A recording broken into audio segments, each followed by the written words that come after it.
I got questions totally outside the show. Did you Sure. want to? Yeah. So, Chris, you've made your living on front of the camera, right? That makes you, in your field anyway, the 1%, right? 99% of the people who are actors or want to be journalists or such don't actually get your job. What advice do you give people who wish they were you, right? Who aspire to be working actors? Do you tell them get a doctor degree, go be an attorney, or do you say like go for it, go for this extreme long shot? It's possible. Listen, I think if you have passion for it, obviously, I've been fortunate enough to have some lucky breaks in my career. I got interested in it when I was 14, and Jimmy Hoffa was kidnapped a mile and a half down the street from the house where I grew up. And so I'd ride my bike up there and go check out the crime scene, and you'd see the FBI agents and the Bloomfield Township Police and the reporters and the network correspondents.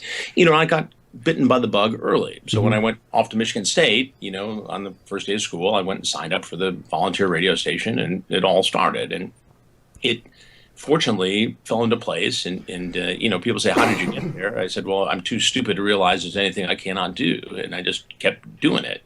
And Lansing turned into Tampa, and Tampa turned into Detroit, and Detroit turned into NBC, and NBC turned into all the things I'm working on now. So, yeah, I'm really fortunate. But, I tell people, look, if you really want to do it, and I've had kids who've come through as my interns, et cetera, and, they weren't, immediate standouts. But a lot of them, just through perseverance, hard work, and a little help here and there, are suddenly correspondents in Washington and reporters in Milwaukee and doing all kinds of great stuff, Detroit, whatever. So your hypothetical 17-year-old son says, Dad, I want to be the next Tom Cruise.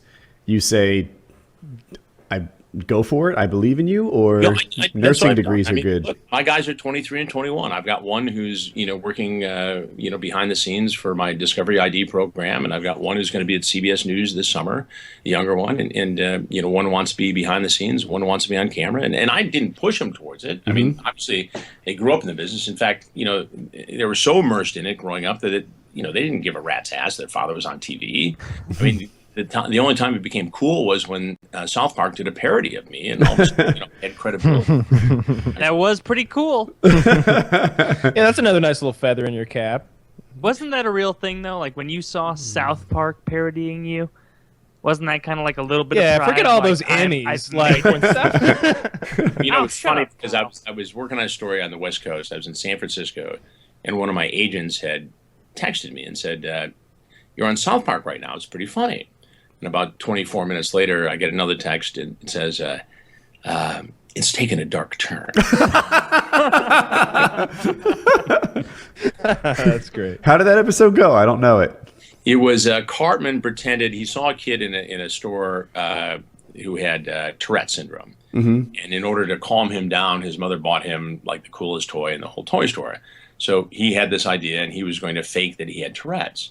And, his friends, the other kids in South Park, were calling him out on it. And he then calls Chris Hansen from Dateline to come to South Park to do a story on Tourette syndrome. And so we're getting ready to do it. And he's about ready to be exposed as being a liar. And he doesn't want to do the interview. And I kept saying, have a seat right over there. I'm Chris Hansen. They drag it out. There you go. And it played on from there, and then took a dark turn at the end. That was a good episode. It was.